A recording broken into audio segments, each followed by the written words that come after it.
All right. How you doing, folks? Ron Raymond here from the Raymond Report, along with Christian Nalli, the big Ragu, for a Football Friday, DFS style. It is Friday, December 11th. How you doing, Chris? Hey, Ronnie, what's up, man? I got a little bit of Friday fever. It's end of the week.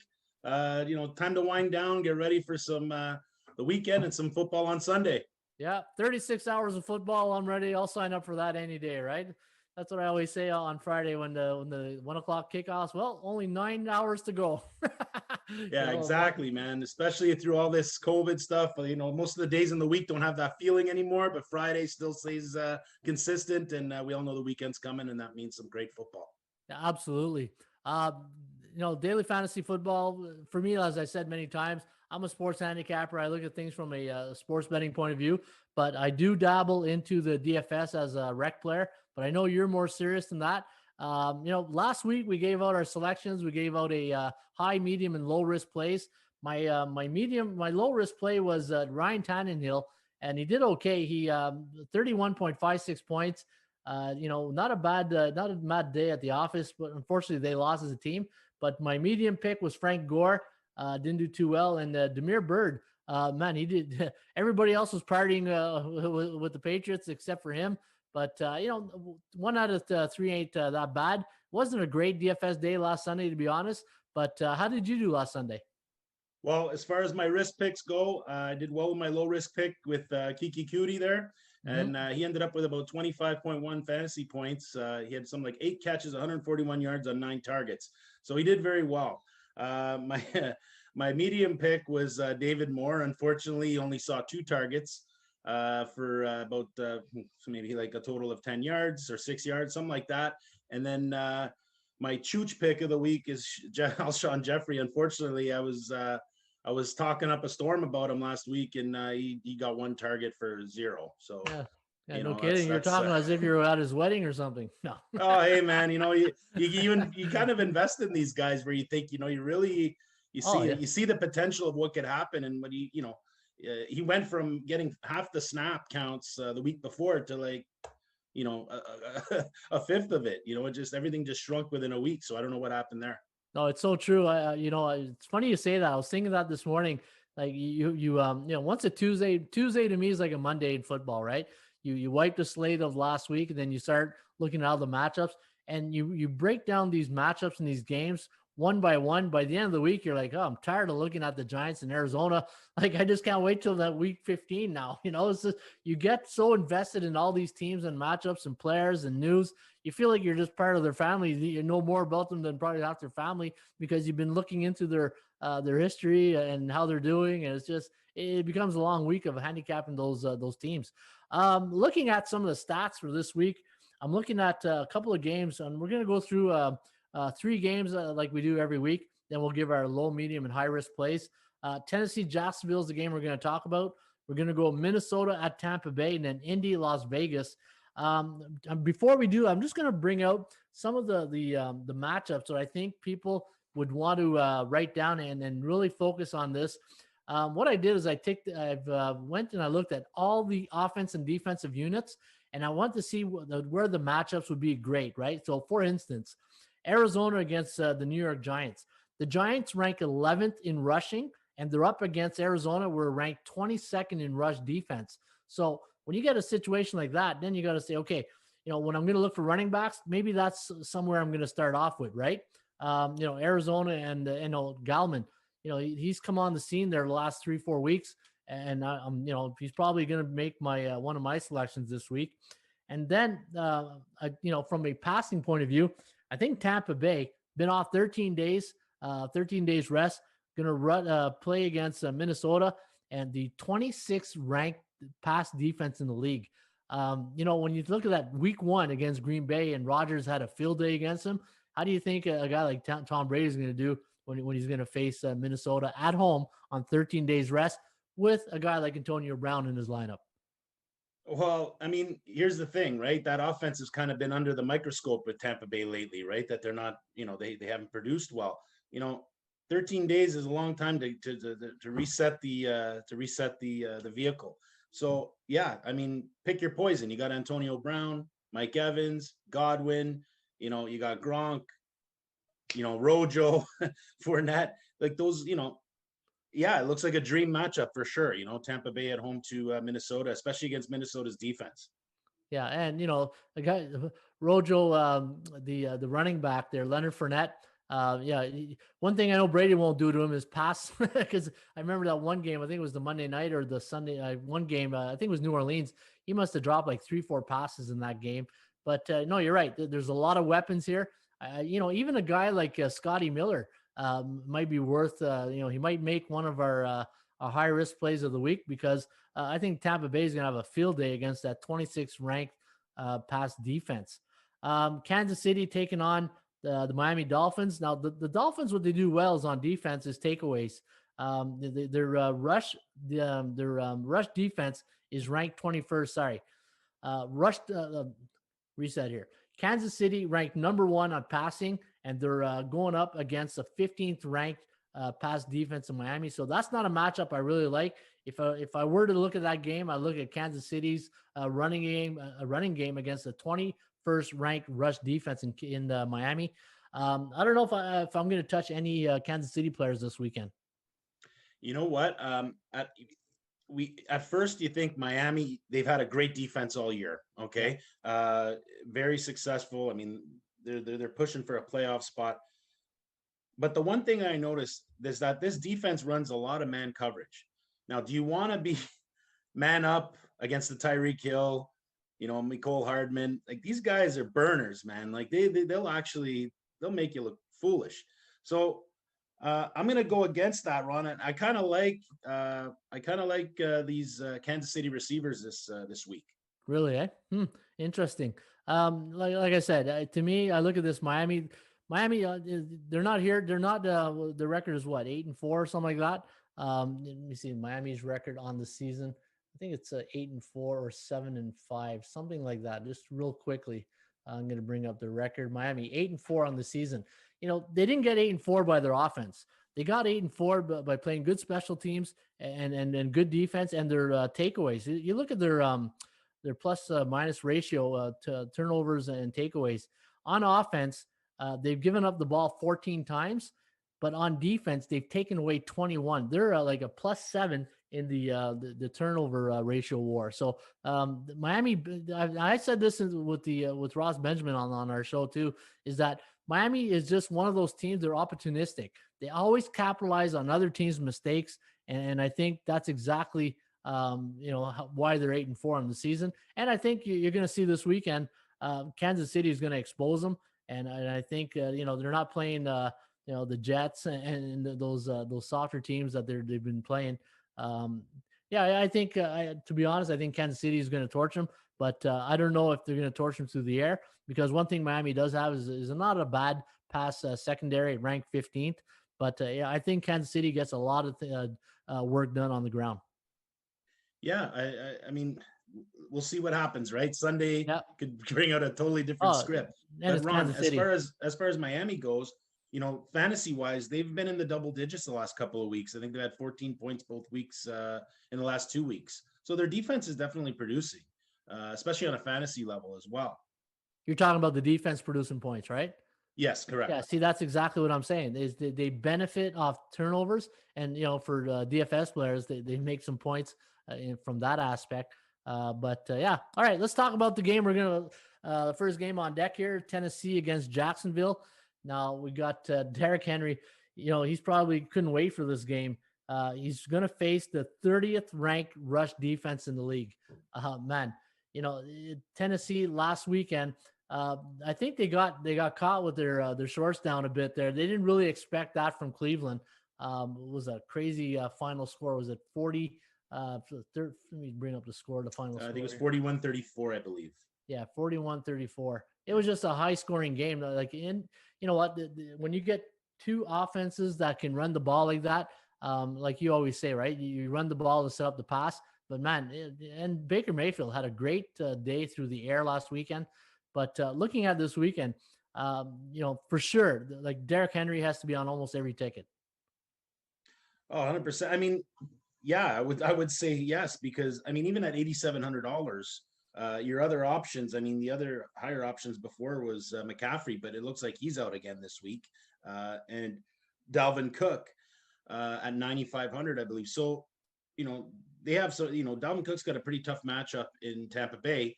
So next best thing is, Derrick Henry against against the low ranked defense like that against the run.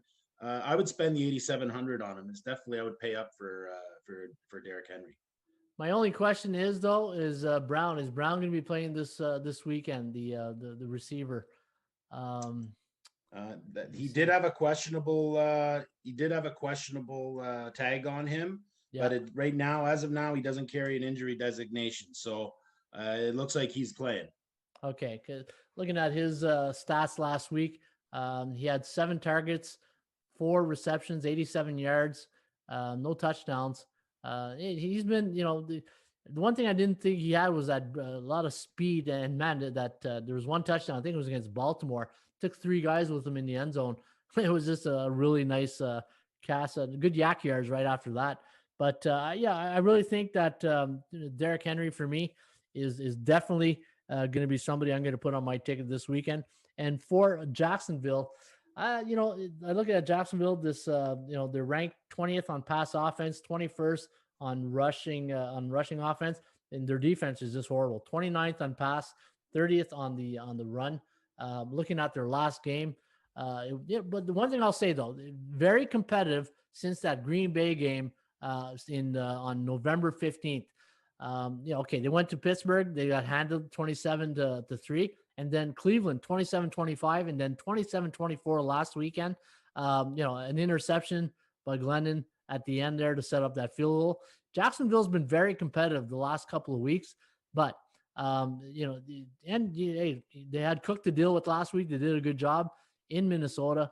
I just think this week, from a DFS point of view, Derrick Henry. I don't know who I would look at for Jacksonville. Who would you like here if you had to take any Jacksonville players? You know what? The one thing I've been kind of really riding this year in regards to the Jacksonville players are the receivers, because they're so low priced. And a guy like Chark, who a year ago was, a mid $6,000, DraftKings player, is now down to like 5,300.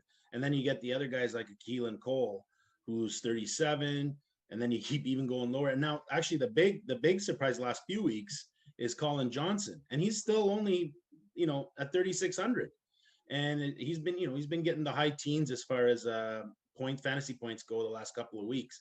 So, to me, if you're looking to save some money to be able to buy up on some other positions, the Jacksonville receivers are definitely something to look at, because hey, they do throw the ball a lot. Yeah, they do. And looking at their injury report, like you said, DJ Chark, ribs, did not practice. Sidney Jones, Chris Conley, Gardner Minshew. I wonder when he's going to come back. He's limited in practice right now. Most of the defensive players. So I don't know. When I look at let me see the running game here for Jacksonville. I'm just going to bring out their running backs here. James Robinson, last week, let's see how he did last week. 18 carries, 78 yards, 4.3 rushing, per yard. Is he somebody you probably consider this week? At 7,300, I guess, if you want to spend up there, like I said, I'm just looking at what I've got here. It looks like all the receivers are clear.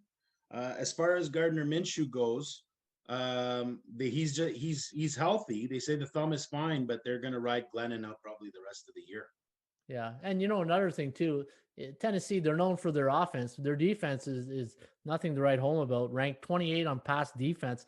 So, if Glennon can get really hot and start throwing the ball, guys like DJ Chark, Keelan Cole, Chanot would be probably worth a look here if he's ready to go this weekend. Yeah, absolutely. And guys, Glennon, if he's only 5,100, and that's, if you want to save up to pay up on some other spots, Jacksonville's got some players that you can definitely plug in and get the value out of. Yeah, and you know what? Vrabel this weekend probably said, "Okay, we're not going to have another weekend like last weekend where a guy like Baker Mayfield lit us up like a Christmas tree. Yeah. We got to really hunker down." And I guarantee you, the word of the week was like defense in Tennessee, and that's where they'll probably focus a lot on this week. Where their mistakes were, they bid a lot on play action last week, so they got to be careful from that aspect. So yeah, so those are the points from that game. Let's take a look at Minnesota at Tampa Bay. Now, looking at the Vikings, come from behind win again last week and 27-24. They did the same thing the week before against the Panthers. Cinderella's shoes about to fall off there in Minnesota. How many more times can you come back from behind and win those close games in overtime? And the week before, 31-28 loss to the Cowboys. So, Minnesota in their last 4 games have been involved some real nail biters. A 19-13 win against the Bears. Tampa Bay been off 13 days, going up against this. Let me see here: Minnesota Vikings defensive secondary, which ranks 26 in the league. And I just keep remembering the week 1 where Aaron Rodgers went there and torched them. A guy like Tom Brady could have a real good field day with this secondary, Minnesota secondary. What do you think? 100% agree with you, Ronnie. As far as Tom Brady goes, definitely. I mean, even at 6,900, definitely a quarterback you want to pay up for. And again, it's kind of like we talk about that safe bet, especially with those offenses that tend to have so many weapons. Mm-hmm. Play the percentage, right? So instead of going after one of those receivers that might not go off, take the quarterback who's throwing them the ball, right? So you'll be able to at least get some kind of production out of him. And then maybe when you're going to pick some receivers, you go to those teams that might have that true number one that tends to get all the targets, like a Keenan Allen with the Chargers, teams such like that. You know what? Looking at Minnesota here, if they're going to really try to win this game, they're going to have to do it through the air with Kirk Cousins. Tampa Bay ranked 22nd against the pass defense. Dalvin Cook's going to have a really tough time this weekend running the ball against the number 1 rushing defense in the league. If you, Mike Zimmer and whoever the offense coordinator is for Minnesota, they're going to have to dial up a lot of maybe some play action and get, guys like the tight ends involved, Rudolph, Thielen. Last week, it was Thielen looking at last week's. He had eight receptions, 75 yards. Not a bad day at the office. But this Jefferson kid, we've been talking about him now with his gritty dance. I think, the value is gone on Jefferson. The cat's out of the bag. Everybody knows about him. But he might be worth a look here this weekend put on your ticket. Absolutely. I mean, as far as Jefferson goes, let's start with Dalvin Cook. At 9,500 in this matchup, you could probably find something else a little bit more valuable. Get your money's worth. Kirk Cousins the last couple of weeks, he definitely is he's been scoring over at least to the mid-20s of fantasy points on DraftKings. Jefferson, I like Jefferson on the fact that he's still kind of holding on to that similar price range that he's been having the last few weeks, so he hasn't really, he's jumped up to about 7,400, but definitely something you want to pay up for is for Jefferson. Because it just seems like that Cook is getting that he's kind of not spiraling down, but his numbers for his cost just aren't matching up anymore. Yeah, and plus it's not going to help him this weekend when he's going up against that number 1 rush defense in Tampa Bay. You know what? A guy like Chad Beebe this weekend could be worth a price here. I don't know what he's probably 4,000. Chad Beebe down to 3,000 today. Yeah. You know what? Never know if the run game don't work and they start doubling up maybe on Thielen or putting a safety over Jefferson. Maybe Chad Beebe gets open on the under routes. So Chad Beebe might be worth a little bit of a long shot here. Well, I think you're right, Ron, because looking at the tight end situation right now in Minnesota, it looks like Kyle Rudolph is doubtful for Sunday. Okay. Irv Smith is still questionable. So you might see them in that 3 receiver set a little bit more often than normal. So just to spread everything out. So that's a great call because, Jefferson is the deep threat. Thielen's more the possession guy. And then you get a kid like BB that just to go running crossers, the underneath stuff, couple of catches, maybe one breakout for a touchdown. We always talk about this, right, Ron? That's all you need to get the value out of that $3,000 player. Now, a couple of weeks ago, they went out and got Antonio Brown. It's tough for a guy like Antonio Brown to come in. The spotlight was on him, the bit of pressure. Now he's had about a month now to get used to his teammates, and we all know there comes a point where they start accepting you as one of their teammates. And this 13 days rest really probably going to help those guys from a gelling perspective. And, Antonio Brown hasn't had that real big breakout game. And if there is a chance for him to have a big breakout game, I think this is the game where, he comes in and maybe has really a good game here. And you're getting really good value on Antonio Brown at what I believe his price is at $5,500. So what do you think of that? Yeah, absolutely. He's gonna have to go off at some point, right? And especially at this cost of 5,500, which is the average, spot for a slate, for a roster. Definitely, it can be a big, big reward on that for 5,500, and still be able to add those pay up for those higher ticketed players for your roster. Yeah, because Evans is he's good on those deep routes. So is Godwin. But Antonio Brown, he can burn him too. And, a guy like Gronk in the red zone, he could probably cash you some winning tickets there or get you some points in the red zone. He's really good on those corner routes. I don't know if, he's only at 4,800. I don't know. Again, because you're going up against a Minnesota, the pass defense that's ranked 26.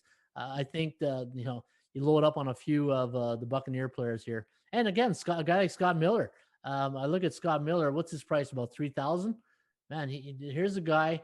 He hasn't lit it up at all this season, but he needs But if you look at week number 7 against Las Vegas, he had 6 receptions. So the potential is there for him to have a big game. He had 6 receptions against Las Vegas for 109 yards. Then he had 3 for 35 against the Giants, and then only 1 catch against New Orleans. But since that New Orleans game, I think they've been trying to back to the drawing board. But again, a guy like Scott Miller for 3,000, hey, why not? Yeah, and we've talked about this, so in every episode is the fact that trying to find that one diamond in the rough, that low costing player. He's in an offense with a good quarterback, so that's a plus right there. And he's had a few double-digit games this year. I think he's had about 4 of them earlier in the season, because I think they were dealing with some injury issues with the receiving core.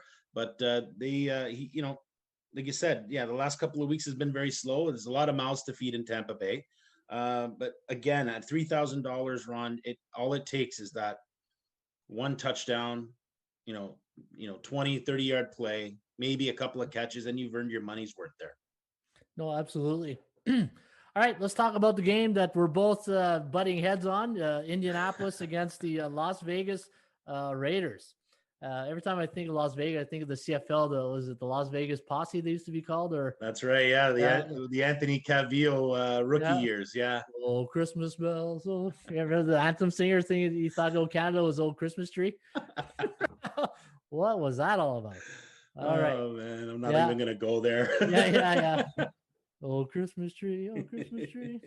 All right, Indianapolis. It must be NBA season starting. I think of the Patriots. Indiana, either that or the college football. There, Ross is in your head right now. Yeah. Oh yeah. We need a good Ross Benjamin rant on a Friday. Maybe we should call him up, eh? Oh man, I'm looking forward to sitting down with him. Your fellow paisan. That's it. All right. You guys can share a bowl of ravioli there, Rick. Hey, let's try to get some ravioli going there, Rick. All right. See, it's not cannolis, it's ravioli this week. All right. Taking a look at the Colts. You know what? I've already played a few of my tickets, and truth be told, Phillip Rivers on one of them. I really think this weekend going to Las Vegas, facing the number 24th pass defense. Phillip Rivers, a veteran. He knows it's this time of year that they're making a run for the playoffs. I expect a guy like Indianapolis Colts, Phillip Rivers of the Indianapolis Colts, to have a big week. And the reason why I'm happy and I'm really pumped for Indianapolis this week against your Raiders that you like, T.Y. Wait, Hilton. what? Yeah. Well, you like the Raiders. Yeah, I'm liking them. Yeah. Yeah. But I'll tell you why I like T.Y. Hilton is back. Did you see that last weekend? Yeah, the last couple of weeks he's definitely been producing like the TY of old, and we've been waiting for that all year, right? I've been waiting for that YMCA dance in the end zone after a touchdown for a while now.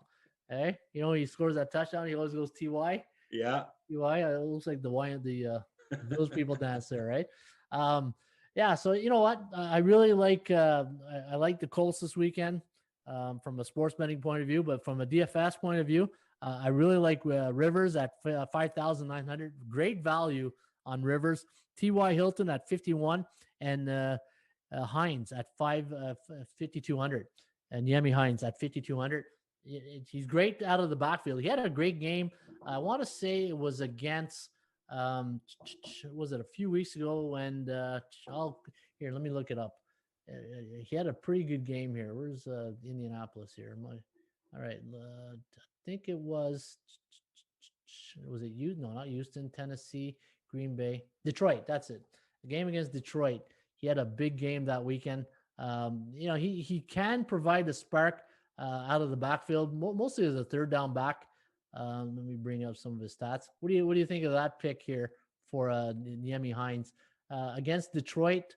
He had 8 yards. He had 3 receptions, 54 yards, 2 touchdowns. Yeah, so he had that was probably his best game of the year. But since then, he followed it up with a not bad game against Baltimore. He had 2 receptions. He's mostly he's not going to get you yards rushing the ball, but he'll get you passing. Like a couple of weeks ago was Tennessee, 8 receptions, 66 yards. So I don't know. Do you put a guy like Yemi Hines on your ticket?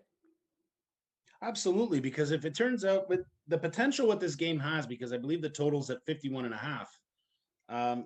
This game, this slate actually looks like you could do a nice game stack with it. And Yemi Hines, if it turns into a throwing match, he's definitely a guy you want to have in there, because you're going to get not only him on the ground, but you're going to get him in the passing game as well. So the points they'll just pile up. And I just love the value of every player in this game. And you look at Phillip Rivers, he's at 5,900. You got Derek Carr on the other side at 6,000. So there's not that much of a difference, right? So, but it's the receivers that really stand out for me as far as the value you can get. You get a guy like Nelson Aguilar at 4,700, like you said, T.Y. Hilton at 51. Definitely a lot of value on this slate. Yeah, Nyheim Hines. Not Niemi, Nyheim Hines. Las Vegas. Tell me who you like in Las Vegas, because looking at Josh Jacobs, he was limited this week. He's got a hip issue. And if you look at Las Vegas, everything to me on offense goes through Jacobs. And Kyrie, you know what? Kyrie's had a pretty good season, but they're going up against the number 8 ranked pass defense and number 7th ranked rush defense.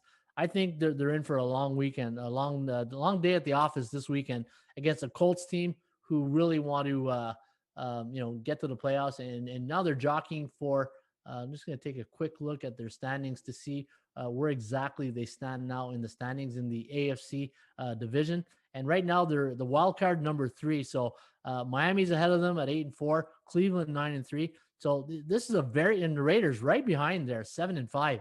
Both these teams need this win this weekend, mostly Indy to climb up and try to jockey for a better position in the playoff. So none of these teams can face Pittsburgh or even worse, Kansas City. Hey, of all the 2 teams, the Kansas City is the team I don't want to face right now. No, you're right. And that's the thing. And I like the Raiders, that hunger to try to knock the Colts down a peg, and there's history between Rivers and the Raiders. Like let's be honest here. I think as far as Rivers' career record versus the Raiders is something like 18-10. So they know each other very well, right? So, but I as far as the Raiders go, I like Carr at 6,000. I think there's a lot of value there. And yeah, you're right, Ron. The Colts defense is one of those tougher defenses, but they have been exposed. When you look at that game against Tennessee a couple of weeks back, Tennessee just did whatever they wanted with them. You know what I mean? I think there's potential for the Raiders to do that here as well. And again, the offense definitely, I know Jacobs was injured last week. Booker came in, didn't really do too much. I think he got something like 6.1 fantasy points. So he didn't really, fill in very well for Jacobs. But then you get guys like, again, Ruggs, Aguilar, Waller went off last week with something in the 48 points or something like that against the Jets. It was crazy. And, but you're going to pay up for a Waller this week. I believe he's 6,800. And I wouldn't say no to paying up for Waller. We all know that he's the first target. He's Derek Carr's right-hand man. So I love this game just for the game stack potential on both sides of the ball. Right on. All right. Hey, may the best team win. Yeah, exactly. Hey, man, it's playoff time, man. Everyone's, like you said, everyone's jockeying for a spot, especially with that extra wild card spot in place this year. So it's going to make for an interesting finish for the NFL season. All right. Let's get into our high, medium, and low risk plays of the week. We'll start off with the let's go with the low risk play of the week. So the most money to spend. And I'm going to go with Wayne Gallman this week at $5,700. I think the New York Giants, they're hitting on all strides right now. They're facing the 22nd ranked rush defense in Arizona. I love Gallman here at 5,500 or 5,700. Sorry, 5,700. I've got him on one of my tickets as a low risk this weekend. What do you got? Yeah, I love that. I love that play. Yeah, of course you do. You're a Giants fan. Hey man, go blue. Go big blue. You know what I mean? But yeah, no, I love it, Ron. And I love you for picking one of my boys. You know what I mean? Yeah. But yeah, no, Gallman. Like I said, everyone was worried once Barkley went down, and as a Giants fan myself, I thought, who the hell's going to carry the ball here? And then all of a sudden, Wayne Gallman came out of nowhere, and I was, I'm sure just like every other Giant fan, what the hell, Imagine and even the last couple of weeks, Alfred Morris has been kind of that 5, inside the 5, kind of pound the ball into the end zone kind of thing. Yeah, and they got a nice little 1-2 punch going right now. Yeah, Alfred Morris had 17.5 points last week, and he's 4,400 this week. That's a good, it's a pretty good price for Alfred Morris. But absolutely, Ron, you're right. At 4,000, I mean, that's a lot of payoff potential there. Oh yeah. Hey, can you imagine if Barkley wasn't injured and you had Gallman and Barkley as a 1-2 punch? Hey, look at us smile. Hey, you're smiling like a butcher's dog right there, eh? Hey man, but here's the thing. If Barkley wasn't injured, would Gallman even see the opportunities that he's seeing now, right? In a perfect Giants world, we would have Earth, Wind, and Fire back like we did in the 2000s, right? So here we go. Yeah, yeah. We're going down memory lane here, but yeah, man, it's I love the pick, Ron. I think for 5,700, you're definitely going to get your values worth here. All right, let's go to medium size. Pay. I got 2 of them. I'm giving a bonus this week. I really love Tony Pollard this week at 5,300 against Cincinnati. Cincinnati ranked 29th in rush defense. And again, Antonio Brown at 5,500. There's my 1-2 punch. Earth, Wind, and Fire right there. No, I love the pick too. It could end up in one of those games, especially that Dallas-Cincinnati game, where they do get ahead and maybe decide, because I know that Elliott's been questionable. He's been limited in practice this week.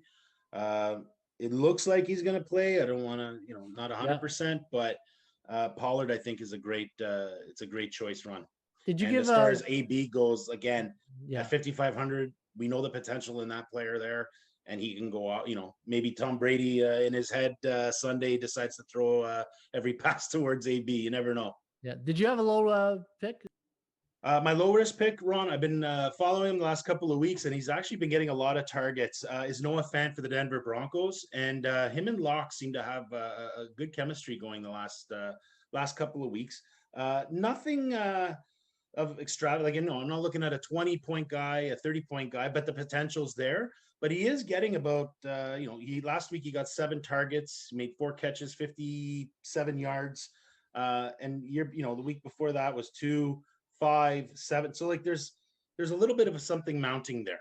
And against this Carolina defense, I really like the matchup as far as the tight end spot goes. Okay, that's a pretty good pick. Looking at your medium risk pick. My medium risk pick, and we talked about earlier in the show, is a Jacksonville receiver, and Colin Johnson. I'm gonna ride that train right now because he's been really hot the last couple of weeks, in the high teens as far as fantasy points go. And for 3,600, I think it's still the value's there as far as even if I continue to get those 18 points. Okay. Sorry, who did you say again? Colin Johnson for the Jacksonville Jaguars. Okay, Colin Johnson, Jacksonville. Johnson, yeah. Johnson, yeah. Okay. Now looking at our high risk pick, again, I feel like I'm in a Christmas mood here. I got two of them. My first one at $4,400, Le'Veon Bell against the Kansas City Chiefs.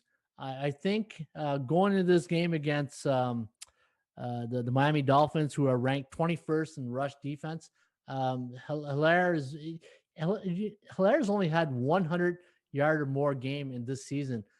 There's going to come a point where they're going to need Le'Veon Bell experience. And I think this weekend, Le'Veon Bell at $4,400 might be worth a good look against that 21st ranked defense, rush defense for the Miami Dolphins. And again, I think Miami's taking advantage of good situations all year. It's just one of those things where everything's falling in place for Miami and Brian Flores, it could be the coach of the year. Like everything's going well for Miami. I think this weekend is the wake-up call where, I think Patrick Mahomes and company flex their muscle. 100%. And Ron, I love the Le'Veon Bell pick because even watching the game last week against Denver, he had 11 carries. I mean, not big yardage, 40 yards, but they're starting to include him in the offense a little bit more as every week goes by. So he did also have 2 catches for 15 yards. Again, nothing crazy, but at 4,400, the potential there too as well for him to go off and maybe have that one game where he gets the 2 touchdowns inside the 5 kind of thing. Because Allaire, I'm sure he disappointed a lot of fantasy players this year because I believe he was projected, if not, he was picked in a lot of first rounds for the NFL fantasy drafts there for NFL.com. And I'm sure a lot of people felt a little disappointed because they're not really using him to his full potential either. But Andy Reid offense, right? It's short passing to open up the deep ball, pepper in a running back, a run play here and there, or a little swing pass to the running backs. It's these offensive systems, it's an Andy Reid system. So, and it don't always favor the running backs. No, exactly. Who's your high risk player this week? My high risk play, and this is based, I'm trying to keep track of the injury report with the New York Jets because Crowder's been questionable. Mims is out. Perryman's questionable. I'm looking at Braxton Berrios at $3,000 just because, they're going to go into Seattle. Probably going to have to play from behind, and just that slot position when it comes for Sam Darnold, he tends to hit slot receivers a lot. And I just want to be able to I'll take those targets at $3,000 for sure. Yeah. Oh man. The Jets ranked 31st in pass defense. I think Russell Wilson and company is going to have a field day over there this weekend. I think Metcalf's going to have a big day. Disley. Your pick more at 3,400 might be worth a good look here. Another one that I like is Valdez Scantling for Green Bay. He's only $3,900. So was it Lazar Allen or the other receiver? Yeah, Alan Lazard. Yeah, he's been questionable. He's had a core injury. Exactly. That's been kind of sidelining him a bit during practice this week. So that's the second best receiver for Green Bay. And if he's not there and they're doubling teaming Adams, guess who gets a little bit of some love there maybe this weekend, right? Absolutely. I love the pick. But, he's gone off a couple of games not even too long ago. A few weeks ago, he had 2 games back to back that, everyone's kind of like, well, where'd he come from? You know what I mean? Yeah. Love the pick, Ron, at 3,900. I also like the Tonyan pick, the tight end for Green Bay, especially against this Detroit team. Yeah, you can definitely get some value out of those two plays for sure. Awesome. All right, Chris. Hey, another week in the books. This was a lot of information we threw out there, and just to me, this is a form of also doing your homework for sports betting. That's why I love talking DFS, because it gets me more connected to the players, and it gives me a different perspective when I start handicapping my games and getting the depth charts of all of the players, and it keeps you sharp, I find, right? So yeah. Speaking of picks, hey, you're in a hot roll right now at ATSStats.com. I think you're like 5-1 in your premium picks, and you got a couple of picks going this weekend. Well, tell the people what you got going this weekend. So I went in with 4 picks this weekend and a free pick as well. So I upped it to about 5 picks for the NFL Sunday. Nice. You can find them on ATSStats.com. Free pick and my other 4. It's be interesting. I'm walking a very fine line with my picks, but I really feel confident in them. No, you had a great weekend. Just looking at your selections last weekend, you had the Jets at +7.5 against the Raiders. You had the Cleveland Browns Tennessee over. Man, you flew over that one. And then the only loss you had was the Eagles over 49, and it came close near the end. They almost got some help. So you had 3 points. 3 points, Ron. yeah. 1, 2, 3, 4, 5-1, and you won your free pick. I believe you had a free pick too, right? Yes. So, awesome. And speaking of free picks, it looks like you got a free pick already up here at ATSStats.com. So just to let people know, if you're interested in the Big Ragu's free pick, go to ATSStats.com, look under picks, go to Big Ragu Sports, and you'll see he's got a free pick on the Washington-San Francisco game, and you can get that for free just by visiting our website right here at ATSStats.com. Also, I got college football and NFL going this weekend. In fact, I got 3 selections up now for college football on the weekend. I got a free pick in the San Diego State BYU game, and I got some NFL selections going this weekend. I got 3 NFL picks, and I got an upset special and a 5-star best bet, which you can get right now by going to our site, ATSStats.com.